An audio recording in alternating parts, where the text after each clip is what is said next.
मालपुआ और पूरी कचौड़ी बनती है और भोग लगता है भगवान को, लोगों को बांटा जाता है, हम लोग खाते भी हैं। तो हमारे जीवन में त्याग तुम्हें कहाँ दिखाई दे रहा है? परिणाम क्या हुआ? वो महाराज चले गए। इसलिए चले गए कि वो जो उत्तर दे रहे थे वो उनकी परीक्षा के लिए दे रहे थे, भाई तुमने क्या सुना है, क्या समझा है। कि त्याग का आवरण मान करके देख करके कोई व्यक्ति आ जाए कि हम चले जाएंगे, और वहां का वैभव देख करके त्यागी बनने की इच्छा हो गई। तो उन्होंने कहा भाई ये तो त्यागी तो तुम हो, त्याग तुम्हारा तब है जब तुम यहाँ छोड़ के घर में चले जाओ। ये बात लोगों को गले नहीं उतरेगी, और जिनके गले नहीं उतरती है उनको गले में उतरवाना भी नहीं चाहिए। उसका कारण क्या है? बच्चे के लिए दवाई का कैप्सूल दूसरा बनता है। बच्चों की दवाइयां अक्सर शीशी में लिक्विड रूप में आती हैं, क्योंकि बच्चे गोली नहीं खा सकते। ऐसे ही सत्संग में भी कई लोगों की जो समझ होती है वो बच्चों वाली होती है। तो बच्चे को अगर ये कहा जाए कि तुम ये बड़ा कैप्सूल ले लो या बड़ी साधना कर लो, ध्यान रखिएगा कल हमने आपसे एक बात कही थी, उस सृष्टि और दृष्टि को मिला करके आप देखिए। आप त्यागी की बड़ी भारी पूजा करते हैं, त्यागी की। इन्होंने कुछ नहीं रखा, इन्हें कुछ नहीं चाहिए, और उससे भी ज्यादा पूजा करने की इच्छा होती है उसकी जिसने बहुत इकट्ठा करके रखा है। उनका नाम है ये बहुत बड़े आदमी हैं। किसी का भी आप अगर परिचय दें, ये शहर के बहुत बड़े आदमी हैं, इसका तात्पर्य सीधा आपने कह दिया इनके पास पैसा बहुत है। आपने बड़ी की परिभाषा केवल एक वस्तु से मानी है। कौन बड़ा है? एक बड़े संत हैं और एक बड़े संसारी हैं। संत क्यों बड़े हैं? बोले इन्होंने पैसा छोड़ दिया। ये संसारी बड़े क्यों हैं? बोले इन्होंने पैसा जमा कर लिया। दोनों को आपने पैसे से जोड़ लिया। एक ने छोड़ दिया इसलिए बड़ा है, और एक ने इकट्ठा कर लिया इसलिए बड़ा है, जबकि ना वो बड़ा है ना वो बड़ा है। दोनों ही बड़े नहीं है। बड़ा कौन है? बोले बड़ा वो है जिसने जो मिल गया उसमें संतुष्ट रहा। जो मिल गया उसमें संतोष करना साधु के लिए भी मुश्किल होता है महाराज, साधु के लिए भी। आप किसी प्रकार से घुट करके अपने अंदर रह जाएं, बोले नहीं, वो अलग बात है। गोस्वामी तुलसीदास जी महाराज ने नवदा भक्ति में स्पष्ट लिखा है, भगवान श्री राम ने शबरी जी से कहा, आठव जथा लाभ संतोषा। हमारा भक्त कौन है? बोले जिसको जो मिल जाए उसमें संतोष कर ले। माने उसको ना द्वेष हो, ना राग हो, ना कम लगे ना ज्यादा लगे। तो परिणाम क्या हो जाता है? जो संतोषी होता है उसको संसारी त्यागी नहीं कहता है। जो व्यक्ति घर में रह करके संतोष करता है लोग उसकी पूजा नहीं करते हैं। जो घर छोड़ करके जरा जा करके उतार करके कपड़े जाएं, उसके बाद भले ही वो बहुत ज्यादा कपड़े पहन लें, लेकिन जाते समय बड़ी जबरदस्त उनकी पूजा होती है। इन्होंने घर छोड़ दिया, इनको किसी चीज का लोभ नहीं है। हम अभी एक जगह गए थे, हमारे साथ में कुछ लोग थे, उनमें से एक साधक ने हमसे कहा, किसी सन्यासी का परिचय देते हुए, खूब ध्यान से सुनिएगा उस बात को, किसी साधक का सन्यासी का परिचय देते हुए साधक ने हमसे कहा, ये जो स्वामी जी हैं इनके पास अपना निजी प्लेन था, वो प्लेन छोड़ के आए हैं। इनके पास बहुत बड़ा बंगला था, वो छोड़ करके आए हैं। इनके परिवार में सब आनंद था, वो छोड़ करके आए हैं। लेकिन विचित्र बात है, आप प्लेन की याद कर रहे हैं कि जो छोड़ के आए हैं। स्वामी जी ये नहीं कह रहे हैं कि मैं प्लेन छोड़ के आया हूं। स्वामी जी को तो प्लेन में कुछ दिखाई नहीं दिया, स्वामी जी को तो घर में कुछ दिखाई नहीं दिया, स्वामी जी को अनुकूलता में कुछ दिखाई नहीं दिया जो मनु जी को दिखाई नहीं दिया। हो ही न विषय विराग। सारी अनुकूलता मनु जी के जीवन में थी, लेकिन प्रतिकूलता क्या थी? प्रतिकूलता ये थी कि भगवान के चरणों में प्रेम नहीं था। जब आपको ये प्रतिकूलता लगे, ये सांसारिक सारी अनुकूलता तो है, लेकिन जो अनुकूलता होनी चाहिए वो अनुकूलता हमारे जीवन में नहीं है, तो मनु जी ने कहा, होई न विषय विराग, भवन बसत भा चौथ बन, हृदय बहुत दुख लाग, जन्म गयो हरि भगति बिनु। भगवान की भक्ति करे बगैर सारा का सारा जन्म चला गया। वो पति पत्नी दोनों चले गए, जिसको वानप्रस्थ कहते हैं।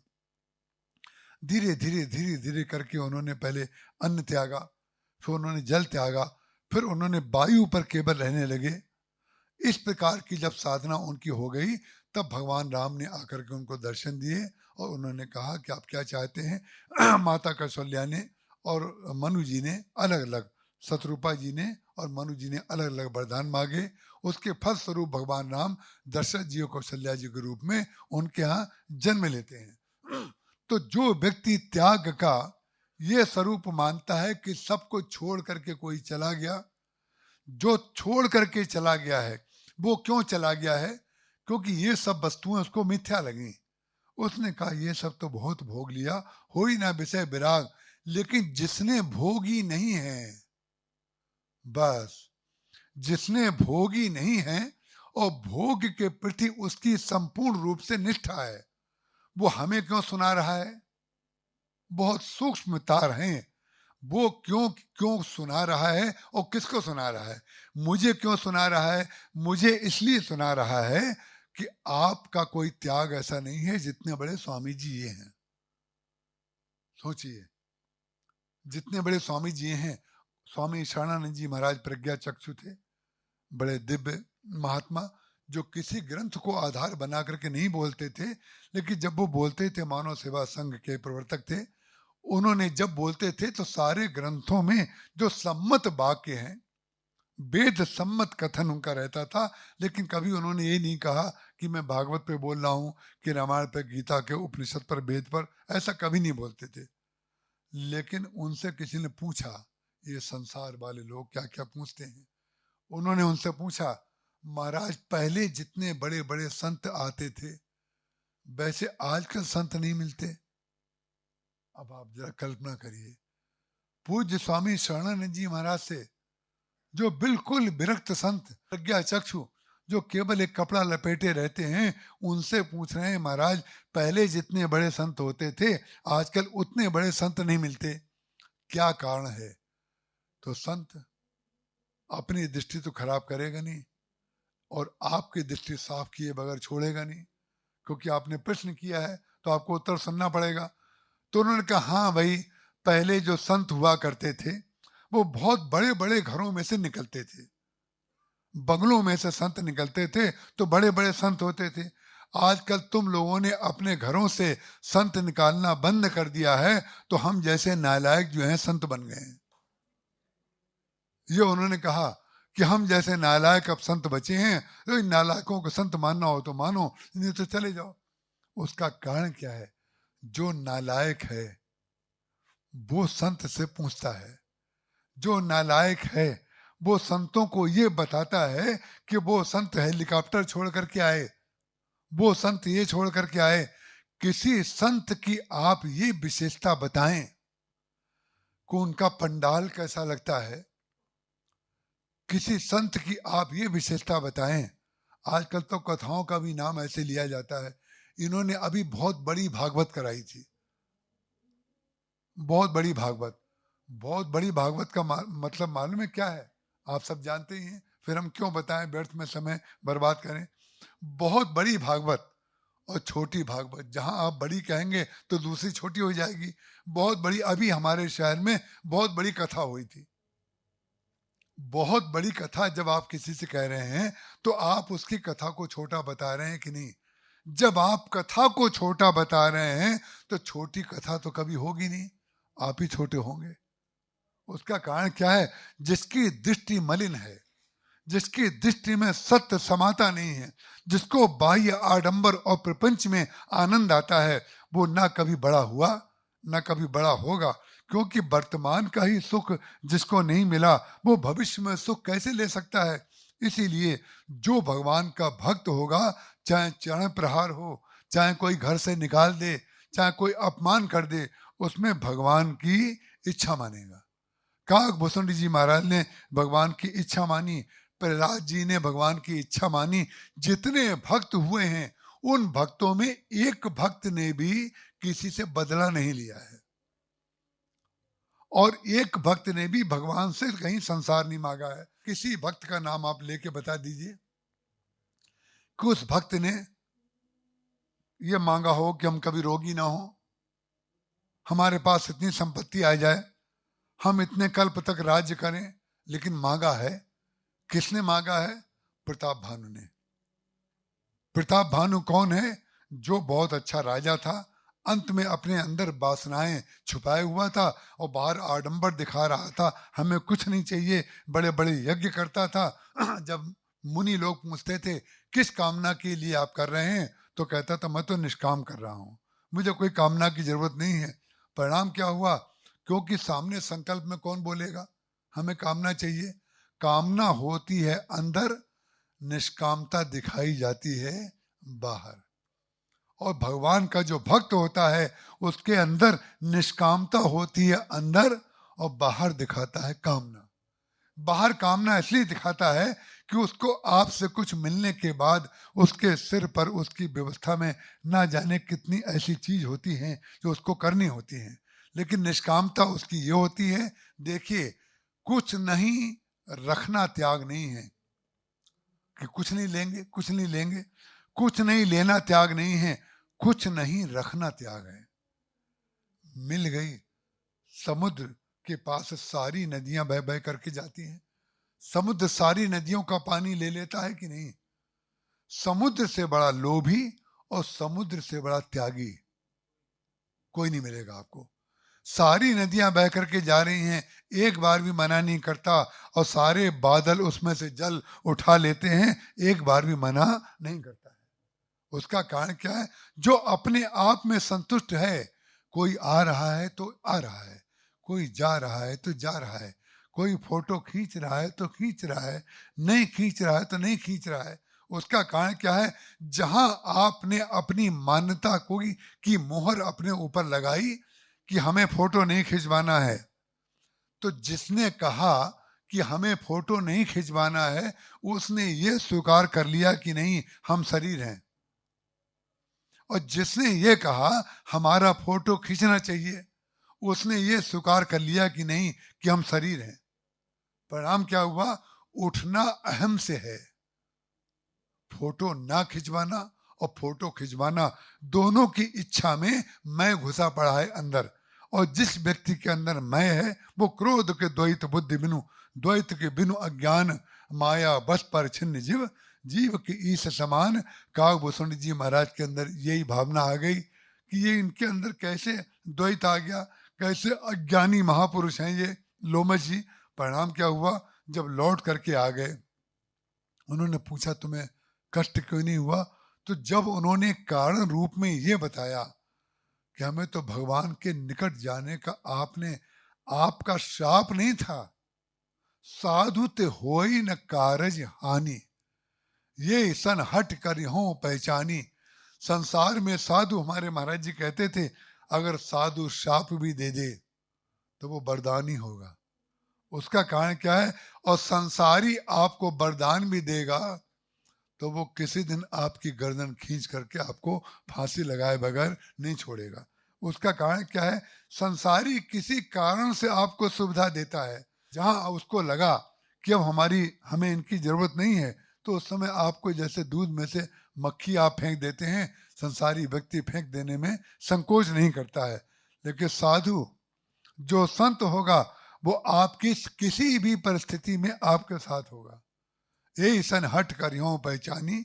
हनुमान जी महाराज ने विभीषण जी महाराज को राम राम ते सुमरन कीना, हृदय हर्ष कब सज्जन चीना, यही सन हट कर यों पहचानी। बोले राम नाम का आश्रय जिसने अपने जीवन में लिया हुआ है, हम उससे पहचान जरूर करेंगे। बोले क्यों करेंगे? बोले साधु ते होए न कार्य हानि। बोले साधु के द्वारा कार्य की हानि नहीं होती है। तो काकभूषण जी महाराज यही मानते हैं कि साधु के द्वारा कार्य की हानि नहीं हो सकती।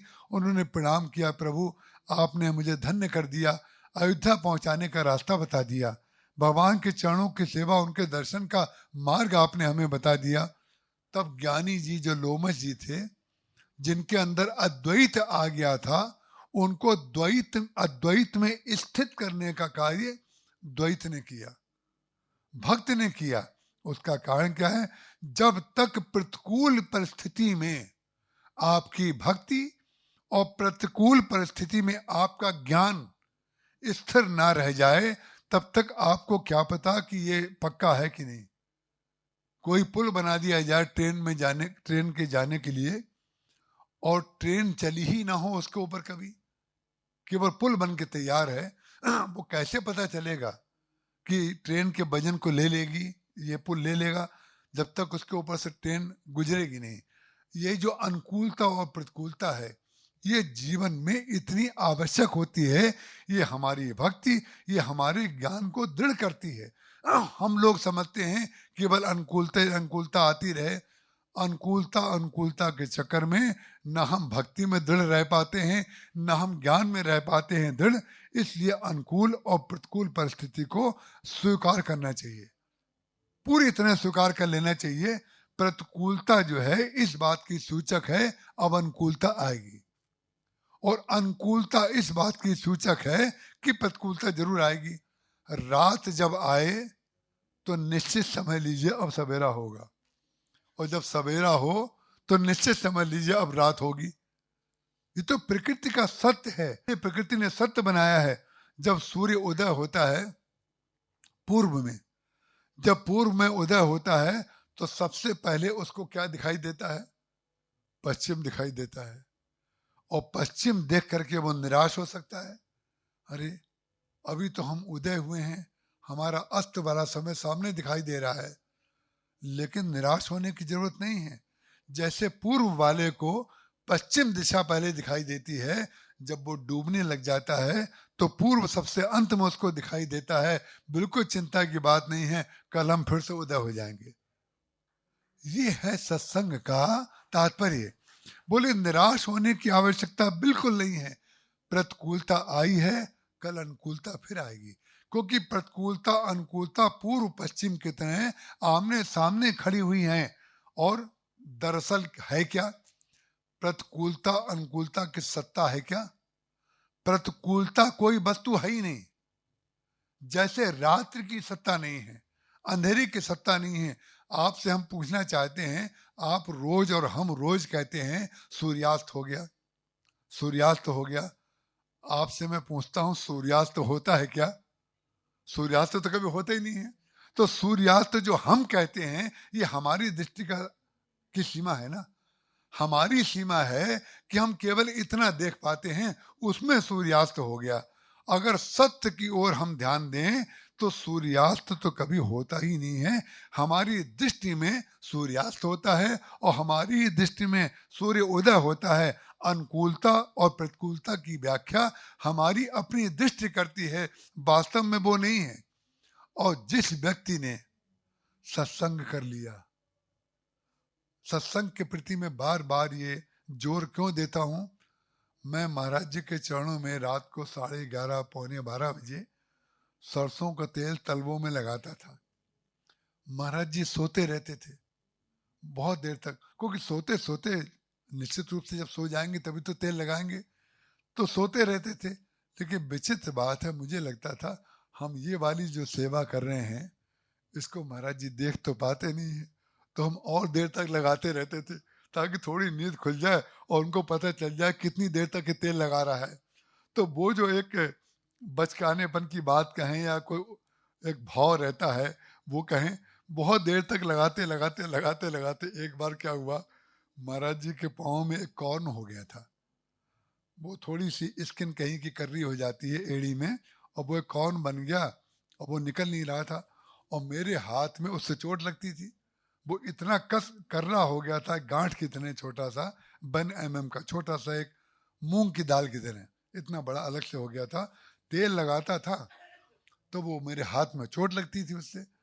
तो मैंने धीरे धीरे, एक डॉक्टर जैन है हमारे रायपुर में, उनसे पूछ करके हमने कई औजार खरीदे और उनसे पूछ करके कई दवाइयां हमने लगा धीरे धीरे धीरे धीरे करके जब महाराज जी सो जाते थे तो मैं उसको धीरे धीरे थोड़ा थोड़ा सा उसकी जड़ें काटता था। काटते काटते 5, 7, 10 दिन में वो बिल्कुल ढीला पड़ गया। जहां ढीला पड़ा तो एक दिन अगर मैं और रुक जाता तो वो अपने आप निकल जाता, लेकिन मैंने वो आखिरी दिन जल्दी कर दी और उसको जल्दी से नोच करके निकाला। जब जल्दी से नोच करके निकाला तो महाराज जी को कष्ट हुआ। महाराज जी की नींद खुल गई। महाराज जी ने पूछा, ये क्या तुमने किया? हमने कहा, महाराज जी कौन था, आपको चलने में दिक्कत होती थी, आप हमेशा कहते थे, मैंने आज उसको निकाल के बाहर किया। कुछ दिन के बाद वही कौन, देखिए संत और भक्त के बीच में बातें कैसी कैसी होती हैं जो कथा में किताब में नहीं मिलेंगी आपको। मेरे हाथ में कुछ दिन के लिए कौन निकल आया दाहिने हाथ में। तो मैंने महाराज जी कहा, महाराज जी आपके पैर से निकल गया और मेरे हाथ में निकल आया। तो महाराज जी ने कहा, जिसने मेरे चरणों का आश्रय लिया, तुमने उसको निकाल दिया तो वो तुम्हारे हाथ में अब कष्ट देता रहेगा, ध्यान रखना। अब वो तुम्हें जो है हमेशा कष्ट देता रहेगा। उस समय का हाथ का कष्ट अगर तुम झेल लेते तो ये हाथ में नहीं आता। ये आश्चर्य की बात है और ये सत्य है, ऐसा हुआ। लेकिन फिर प्रभु की कृपा से ऐसा हो गया कि वो कौन समाप्त हो गया, वो दर्द समाप्त हो गया। कहने का तात्पर्य, ये जो कथा हो रही है, ये उनके चरणों में जो तेल लगाया था, उनके चरणों की जो सेवा की थी, हमारी कथा में महाराज जी के ग्रंथ में लिखा हुआ, उनके कैसेट्स में लिखा हुआ, बोला हुआ नहीं होता है। हमारी कथा में उनके जीवन से निकली हुई बातें होती है। जो अंतरंग कक्ष में जब हम सेवा करते थे उनकी, तो उस काल में जो बातें होती थी, उसका जो निष्कर्ष होता है, वो हम आपको इस कथा को बना करके सुनाते हैं। जब तक हमारे जीवन में प्रतिकूलता को लेने की क्षमता नहीं आ जाएगी, तब तक अनुकूलता का सुख आपको पता ही नहीं चलेगा अनुकूलता होती क्या है। और अनुकूलता में सारे एक्सीडेंट जो होते हैं वो अनुकूलता में होते हैं, प्रतिकूलता में नहीं होते हैं।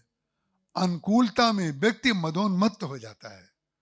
जब बहुत पैसे आने शुरू हो जाते हैं, बहुत अनुकूलता होती है, जब बहुत माल बिकना शुरू हो जाता है, जब बड़ी मार्केटिंग अच्छी होती है, उस समय व्यक्ति को लगता है, अरे ये तो हमारी सफलता हो गई, हम ऐसा काम करते हैं, हम ऐसा निर्माण करते हैं।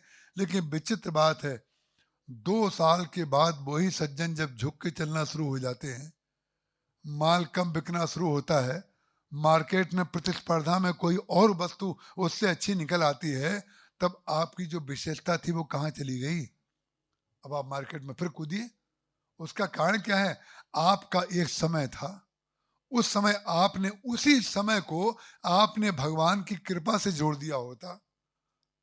उसी समय को, जिस समय आनंद का समय था, उसको भगवान की कृपा से जोड़ दिया होता कि जो कुछ हो रहा है भगवान की कृपा से हो रहा है। तब वही आदत अनुकूलता में पड़ी रहेगी, वही आदत प्रतिकूलता में पड़ी रहेगी।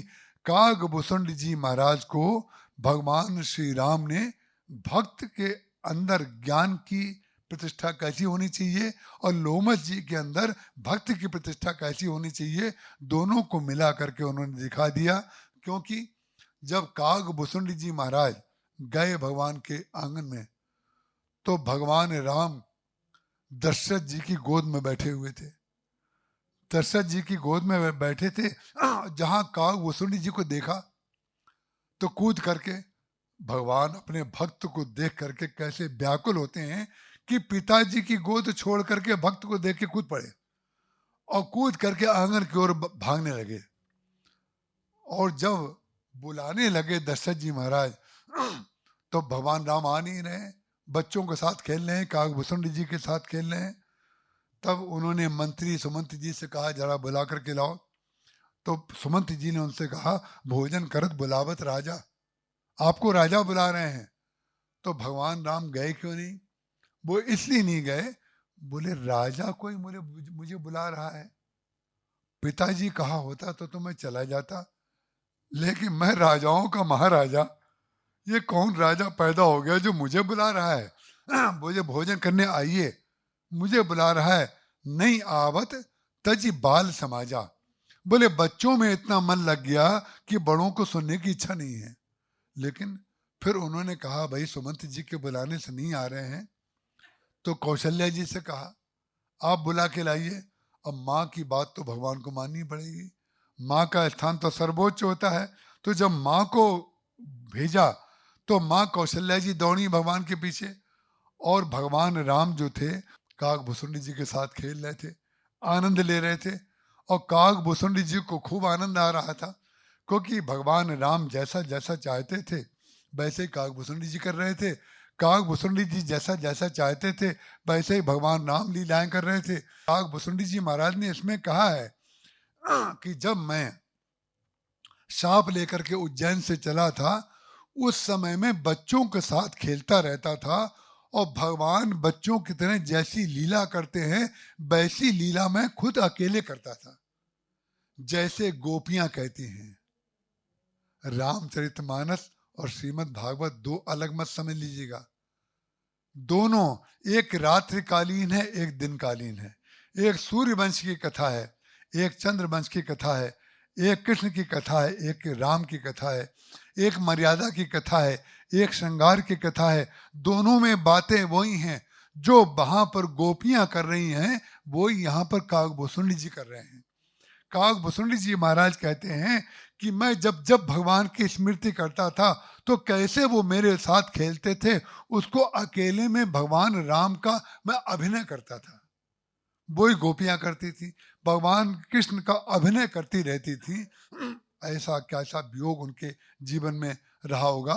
कौशल्या जी जब बोलने के लिए गई कि बुला रहे हैं पिताजी, कौशल्या जब बोलन जाई ठुमुक ठुमुक प्रभु चले पर आई।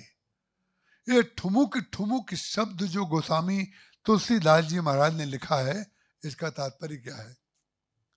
ठुमुक ठुमुक प्रभु चले पर आई, ठुमुक शब्द के अंदर जब आप जाएंगे तब आपको पता चलेगा। जब तक गोस्वामी तुलसीदास जी महाराज की आत्मा के अंदर प्रवेश नहीं करेंगे। छोटे छोटे जो बच्चे होते हैं जब वो दौड़ते हैं तो उनका मन दौड़ता है उनके शरीर से ज्यादा तेज। उनका मन होता है जल्दी से हम वहां पहुंच जाएं, और शरीर में ताकत होती नहीं है, पैर होते हैं छोटे छोटे, शक्ति होती है शरीर में कम। तो परिणाम क्या हो जाता है? शक्ति कम होती है और इच्छा दूर तक जाने की होती है। करते हैं अपने पैर को जोर जोर से पृथ्वी पर मारते हैं। इच्छा है दूर जाने की और दौड़ पाएंगे नहीं, तो क्या करते हैं? जो पैर लगता है उनका जमीन पर, वो साधारण हमारी आपकी तुलना में जोर से लगता है, तो उसमें स्वर होता है। तो वो स्वर जो है दूसरे लोग नहीं सुन पाते हैं, लेकिन जो भावुक कवि है, भगवान का भक्त है, वो उसको सुन लेता है। ठुमुक चलत रामचंद्र बाजत पैजनिया, ठुमुक ठुमुक, जैसे भक्तों ने भी लिख दिया, ठुमुक ठुमुक प्रभु चले पर आई। तो जो आवाज होती है पैरों की वो भक्त सुन लेता है कि वो ठुमुक ठुमुक। कौशल्या जी ले आई, कौशल्या जी ला करके भोजन कराने लगी, पकड़ में आ गए। भोजन करते करते जब मालपुआ दोनों हाथों में दे दिया गया तो जहां कौशल्या जी का मुंह इधर उधर हुआ तो तुरंत काकभूषुंडी को देख लिया कि मैं तो खा रहा हूं, मेरे भक्त को नहीं मिल रहा है। यह है भगवान की कृपा। इससे बड़ी कोई अनुकूलता हो सकती है क्या कि भगवान के हाथ में जो प्रसाद है वो आपको मिलने के लिए भगवान चिंता कर रहे हैं, और जो भगवान चिंता नहीं करते हैं वो भगवान थोड़ी होते हैं। वो तो ब्रह्म होते हैं, वो तो कूटस्थ होते हैं। उनको चिंता क्या है? वो तो सारे विश्व को एक जैसा देखते हैं। लेकिन जो पक्षपाती होता है, जिसका बच्चा अपना होता है, उसकी माँ का जो दर्द होता है वही दर्द भगवान का हृदय का दर्द होता है। अपने बच्चे के लिए जो जो करने की इच्छा एक माँ की होती है, वो सारी इच्छाएं भगवान की अपने भक्त के लिए होती हैं। चल दिए माँ को छोड़ करके, चल दिए पिताजी को छोड़ करके, दोनों हाथों में मालपुआ है, थोड़ा सा खा रहे हैं और बाकी गिरा रहे हैं। काकभूषुंडी जी महाराज को इतना आनंद आया कि भगवान जो है मेरे लिए मालपुआ लेकर के आए हैं और खिला रहे हैं, लेकिन भक्ति में अनुकूलता मिली। अब मैं प्रतिकूलता की बात कर चुका हूं। जो जो हम चाह रहे हैं भगवान वही वही करके दिखा रहे हैं। हमारी इच्छा थी कि मालपुआ हमें भी खाने को मिले, भगवान दौड़ करके आए और मालपुआ खिलाने लगे। लेकिन विचित्र बात है, मालपुआ खिलाते खिलाते भगवान ने सोचा अब इसकी इच्छा पूर्ति तो बहुत कर दी, लेकिन प्रतिकूलता तो दिखा दे इनको। अनुकूलता में हमारी भक्ति करना तो बहुत सरल है कि जो जो हम चाहें भगवान वही वही कर दें। न जाने कितने लोग ये कहते कहते थकते नहीं हैं। हमने जो जो चाहा भगवान ने हमें सब दे दिया। बहुत अच्छी बात है। अगर भगवान ने आपको सब दे दिया है तो बहुत अच्छी बात है, लेकिन हमारा कहना इसमें निवेदन ये है कि इस बात को कहना बंद करके अनुभव करना शुरू कर दीजिए। कहने से नजर लग जाएगी और अनुभव करने से वो दृढ़ हो जाएगी आपकी आस्था कि जो किया है भगवान ने किया है। जब कहते हैं तो भी बताते हैं लोगों को, और जब हम प्रतिकूलता आती है तो भी दूसरों के लिए करते हैं। हमारा लक्ष्य जब पर हो जाता है, स्व नहीं होता है, दूसरे हो जाते हैं, तो परिणाम क्या हो जाता है? हमारी स्थिति स्व में नहीं रह जाती है।